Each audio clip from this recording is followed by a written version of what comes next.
자, 우리가 젊었을 때는요, 아무거나 막 먹어도 살 안 쪘었잖아요. 그런데 이제는 이제 40대, 50대 되면서 조금만 먹어도 살이 찌고, 정말 젊을 때처럼 이렇게 운동했으면 젊을 때 5kg 이상 빠졌을 텐데 지금은 1kg도 움직이지를 않고, 우리 몸이 대사가 느려지고 근육도 줄어들고 하기 때문에 이 나이가 들면서 중년으로 갈수록 참 다이어트가 힘들어집니다.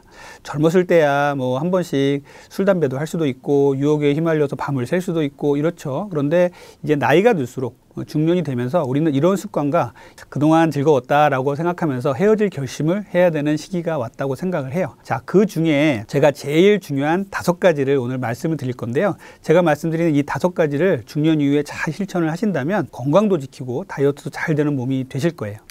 안녕하세요. 방송대 지식플러스 구독자 여러분. 분당에서 나우리 가정의학과를 운영하고 있는 가정의학과 전문의 이진복이고요. 자, 중년 이후에 헤어져야 될 것들 그 첫 번째는요, 정제된 탄수화물이에요. 정제된 탄수화물 그러면 좀 애매한데요. 정제됐다는 건 무엇이냐면 잘 갈아내고 정제를 했다는 것이죠. 그래서 그냥 통곡류 대신에 통쌀, 통밀 대신에 흔히들 빵, 떡, 면, 과자 그리고 갈아낸 즙 같은 것들을 얘기할 수가 있습니다.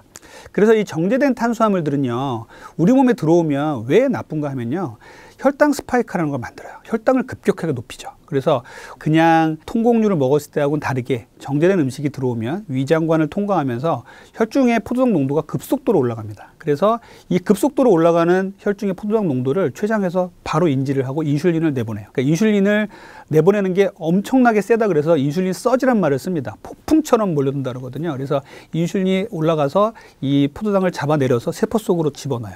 이게 기본적으로 우리 몸의 에너지를 관리하는 시스템인데, 이 시스템은 우리 인류가 살아나오면서 상당히 중요한 과정을 거쳤었어요. 그런데 현대에는요, 너무나 정제된 탄수화물이 많은 거예요. 우리 현대인들은 이러한 정제된 탄수화물의 홍수 속에서 살고 있고, 이 정제된 탄수화물을 끊어내려고 눈을 안 보려고 해도 계속 보일 수밖에 없는 이러한 현대의 문명 속에 살고 있습니다. 그러다 보니까 우리들은 이 정제된 탄수화물을 피하는 게 점점 더 힘들어지고 있어요. 그럼에도 불구하고 우리는 정제된 탄수화물을 줄여나가고 피해야 되고, 정제된 탄수화물 대신 통곡류를 많이 드실 것을 권장을 해드려요. 이 정제된 탄수화물의 빈자리는 반드시 단백질과 좋은 지방으로 채우셔야 됩니다. 정제된 탄수화물은요, 우리 몸의 인슐린의 수치를 높여서 지방을 축적한다고 말씀드렸죠. 이 기전은 내장 지방을 자꾸 쌓게 하는 이제 원인이 됩니다. 그런데 나이가 들수록 중장년층이 될수록 단백질 섭취가 정말 더 중요하고요. 이러한 단백질 섭취는 근육의 원천이 되고 혈당을 조절하는 데도 상당히 중요해요. 통곡류 위주로 드셔야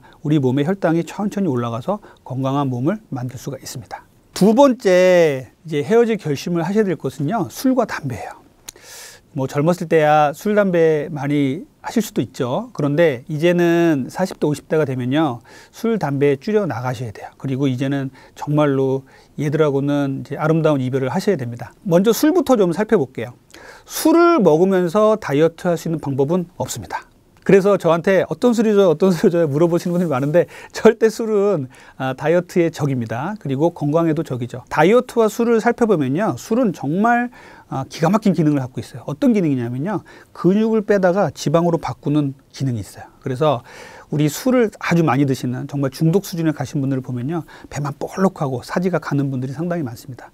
술은요, 근육을 녹여서 지방을 만드는 재주가 있습니다. 그래서 술은 그런 목적에서 끊어 주셔야 되고요.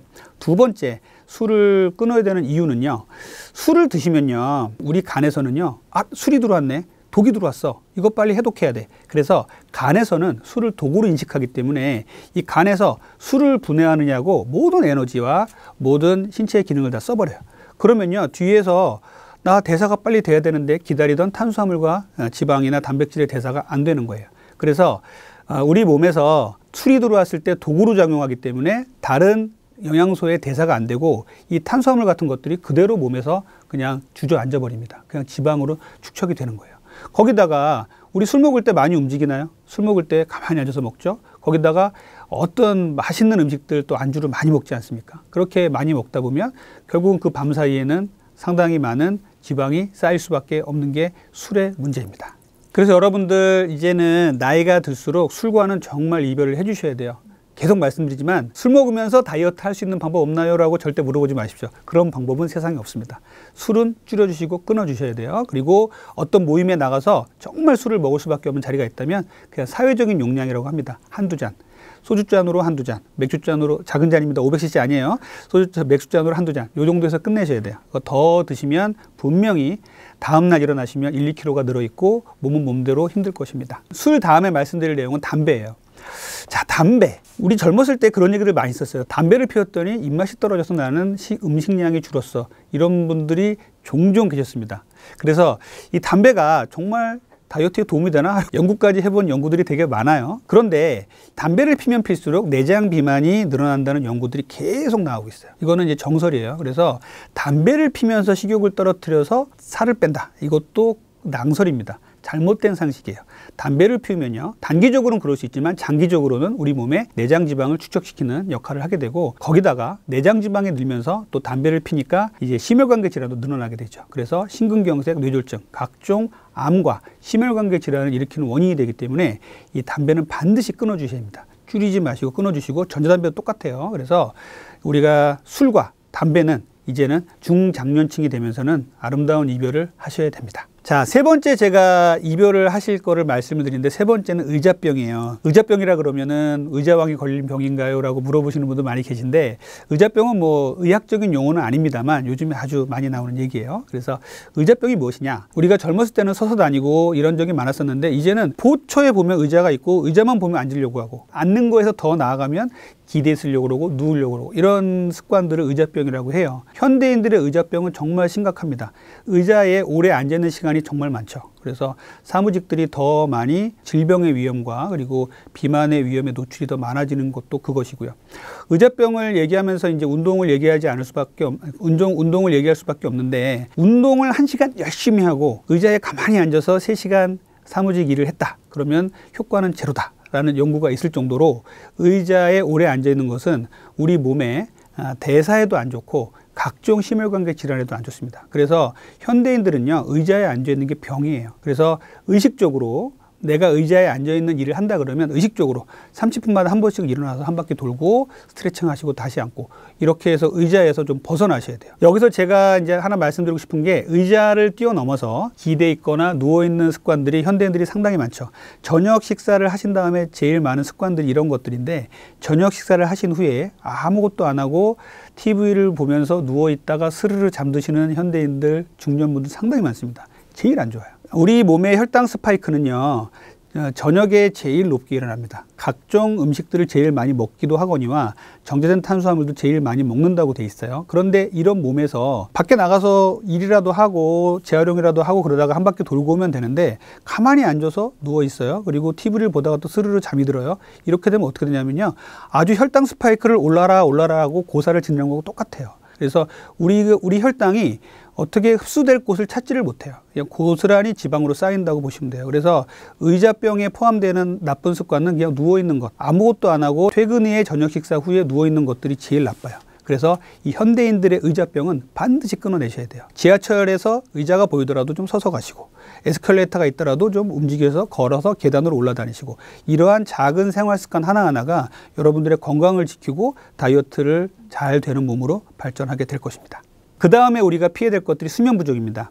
자, 수면 부족 정말 심각해요. 이렇게 수면의 문제에 시달리는 분들이 많았나라는 생각이 할 정도로 요즘은 수면제 타러 오시는 분들도 많고, 여기저기서 수면 부족에 불면증에 시달리는 분도 많고, 각종 건강기능식품에서 잠잘 자게 해준다는 선전들이 많이 나오고 있어요. 현대인들은 왜 이렇게 수면이 부족한 걸까요? 라고 생각을 해보면요, 현대인들은 정말 야간 문화가 많이 발달을 했죠. 과거에 비해서 뭐 가로등부터 해서 네온사인부터 해서 밤에 휘황찬란하죠. 놀 곳도 많고요. 거기다가 우리 손에는 휴대폰이 쥐어져 있습니다. 밤에도 버튼 하나만 누르면 야식도 배달이 되고, 또 버튼 하나만 누르면 재미있는 영화도 하고, 또 재미있는 유튜브도 하고, 이렇게 하다 보니까 환자분들이 잠을 못 주무세요. 그래서 어떤 분들은 이런 말씀을 하세요. 노인분들이 요즘에 유튜브를 많이 보셔서 노인 할머니께서 저한테 이런 말씀 하셨어요. 저는 잠이 안 와요. 유튜브를 보면서 잠을 청하는데 잠이 안 와요.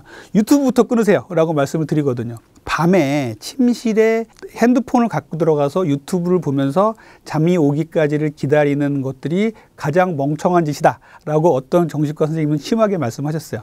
정말 그렇다고 생각을 합니다. 현대인들은요, 수면이 극단적으로 부족하고요. 그리고 이 수면 부족이 내가 잠을 잔다고 해도 수면의 질이 안 좋은 경우가 상당히 많아요. 여러분들 스마트워치 차시고 주무시면요, 다음날 아침에 보면은 잠자는 시간 동안 몇 킬로칼로리가 소모되었습니다라고 뜰 거예요. 그런데 이 수면 시간을 놓쳐버리면요, 이 칼로리를 자연적으로 소모할 시간을 없애버리는 거하고 똑같습니다. 그래서 잠자는 시간이 그만큼 우리한테는 중요한데 현대인들은 그 시간을 많이 놓치고 있다는 거고요. 자, 그러면 왜 잠자는 시간이 건강과 다이어트에 중요한가를 살펴보면요. 자, 우리가 잠을 자면요, 밤 10시부터 새벽 2시까지는요, 성장 호르몬이 나와요. 성장 호르몬이 애들한테만 나오는 게 아니에요. 성인한테도 나와요. 이 성장 호르몬은요, 성인들한테 근육을 늘려주고 지방을 줄여주고 식욕을 조절해주는 역할을 합니다. 우리는 이제 천연 식욕 억제제라고 얘기를 해요. 그런데 이 새벽 2시에 주무시는 분들은요, 10시부터 2시까지 나오는 이 좋은 천연 식욕 억제제를 그냥 버리는 거예요. 그래서 밤 10시부터는 잠잘 준비를 해서 이제 충분히 잠을 주무셔야 이 성장 호르몬이 잘 나온다. 두 번째는 그렐린 렙틴이라는 호르몬이 있어요. 이 호르몬들은 우리 몸에 식욕을 조절해주는 호르몬인데 이 호르몬들이 잠을 잘 때 잘 우리 몸에 세팅이 돼서 잘 조절이 돼서 식욕을 잠재워주는 역할을 합니다. 여러분들 느껴보셨겠지만 오래 잠을 계속 못 주무시면요, 계속 낮에 단계 땡겨요. 그것이 바로 이런 식욕 조절 중추가 망가졌기 때문이에요. 또 우리가 잠을 못 자면 코티졸이라는 호르몬이 나와서 이 스트레스 호르몬이거든요. 스트레스 호르몬이 이제 당분이 많은 음식을 찾게 만들고 살이 찌게 하는 원인이 됩니다. 좋은 호르몬들이 나오는 이 밤 시간을 즐거운 것을 보는 것, 맛있는 것을 먹는 것으로 소비해버리는 사람들이 많다는 것이죠. 그래서 저는 현대인들이 잠을 못 자는 이런 습관들을 빨리 헤어지라고 말씀을 드리고요. 제일 거기서 중요한 것들은 인공 발광 조명에서 벗어나시라는 말씀을 드려요. 휴대폰, 태블릿 PC, TV, 컴퓨터, 그리고 이런 조명들, 이런 것들이 있겠죠. 우리 몸은요, 밝은 빛이 들어오면요, 낮으로 인식해요. 우리 뇌가 낮으로 인식해서 잠을 깨라 하는 거예요. 그런데 인공적인 불빛이 나오는 휴대폰을 들고 유튜브를 보면서 잠이 오면 잠이 자야지라고 한다는 것은 이것은 어폐가 있는 것입니다. 그래서 좀 어려운 얘기일 수 있는데 저는 침실에 휴대폰을 갖고 들어가지 말라 그래요. 휴대폰은 10시 전에 다 정리하시고 안에 들어가실 때는 클래식한 그 자명종 시계를 갖다 놓으시고 은은한 불빛 속에서 책을 읽다 주무시는 게 제일 좋습니다. 이것은 불과 50년, 100년 전에 우리 선조들이 다 해왔던 것들이에요. 근데 이제 우리는 책을 잃어버리고 은은한 조명을 다 잃어버렸어요. 그런 밝은 빛을 보면서 잠을 못 주무시는 분들이 많습니다. 그래서 인공 발광 조명을 10시가 되면 조금 줄이시고 끄시고 잠을 잘 준비를 한다. 그리고 이제는 잠이 오면 잔다는 개념이 아니에요. 적극적으로 잠을 청해야 된다. 적극적으로 잠을 자겠다는 이제는 동기를 가지시고 의지를 가지셔야 돼요. 그리고 계획을 짜셔야 됩니다. 그래서 나는 9시부터는 모든 핸드폰이나 PC 같은 걸 멈추고 깜깜하게 해놓고 책을 보다가 잠을 잘 거야 라고 생각을 하셔야 돼요. 그렇지 않으면 인공 발광 조명들은 여러분들이 잠을 자는 것들을 방해하고 숙면을 방해하고 다음날 또 살이 찌게 하고 건강을 망치는 습관을 계속 만들어 갈 것입니다. 자, 마지막으로 헤어져야 될 것들 5번째는요, 스트레스예요. 현대인들에게 스트레스는 정말 불가항력적인 것이죠. 스트레스 안 받고 어떻게 살아요? 이런 말을 진료실에서 하루에 수없이 듣고 삽니다만 그래도 우리는 스트레스를 관리해야 됩니다. 스트레스를 받으면 우리는 건강이 나빠지고 살이 찌게 돼요. 근데 왜 스트레스를 받으면 살이 찌죠? 난 살이 빠지던데 이런 분들 계시죠? 그거는 스트레스 몇 번 받은 거고요. 계속 받으면 살이 찝니다. 왜 그런가 하면요, 포유류를 비롯한 우리 모든 동물들은요, 스트레스를 받으면 지방이 축적되는 기전으로 발전을 해왔어요. 과거에 우리의 원시 선조들의 스트레스는 추위와 기아, 그리고 동물에게 쫓긴다든지 이런 것들밖에 없었죠. 이럴 때는 우리 몸에 지방을 축적시켜 놔야 이 지방을 나중에 음식이 떨어졌을 때, 추위가 왔을 때 지방을 에너지원으로 활용하면서 우리 몸이 살아났던 거고 진화가 되었던 것이에요. 그런데 현대로 와서는요, 우리가 스트레스를 받으면 지방을 축적을 안 해도 되는데 지금도 그 기전이 우리 몸에 남아있는 겁니다. 예를 들어 김 부장한테 혼나는 이 대리는요, 그냥 혼날 뿐인데 맹수에 쫓기거나 추위에 시달리고 기아에 시달리는 작동 기전과 똑같이 우리 몸에서 작동이 됩니다. 그래서 코티졸이라는 스트레스 호르몬이 나와서 단맛 나는 음식을 막 당기게 만들어요. 그러면 먹는 것 족족 지방으로 쌓이게 됩니다. 그래서 스트레스는 뭐 건강에 안 좋은 건 당연한 거고요, 다이어트에 악 영향을 미쳐요. 그래서 스트레스를 잘 관리하시는 방법을 스스로 찾으셔야 돼요. 제가 정신건강의학과 선생님도 아니고 하기 때문에 이 부분에 대해서는 스스로 잘 관리하라고 말씀드리는데, 자기가 좋아하는 취미생활 하시고 요가라든지 뭐 이런 것 명상을 통해서 스트레스를 잘 관리하셔야 돼요. 안 그러면 여러분들의 건강을 망치게 하고 지방을 축적시키는 몸이 계속 발전할 수밖에 없는 것입니다. 저는 제 진료실과 유튜브를 통해서 이제 건강하게 다이어트하는 방법을 많이 말씀드리고 있어요. 여기서 이제 제가 고민을 늘 하게 되는 것은 왜 현대인들은 이 풍족하게 살고 있는데 그리고 문명의 기기들이 너무나 발전을 했는데 자꾸 우리는 왜 건강하지 못하게 되며 또 내장 비만이 점점 더 쌓아지면서 비만이 되어가는 것인가에 대한 문제예요. 우리 젊은 층들이 이런 식으로 나쁜 습관을 계속 가져가게 되면 중장년층이 되면 더욱더 건강이 나빠지실 거고요. 또 지금 중장년층이 이런 나쁜 습관을 가져가신다면 노년이 되어서 정말로 괴로운 삶을 사시게 될 수밖에 없어요. 그래서 지금부터라도 제가 말씀드린 이런 내용들을 꾸준히 잘 실천하시면서 건강한 생활을 하시고 건강한 다이어트를 하시는 좋은 생활 습관을 기르시길 바랍니다.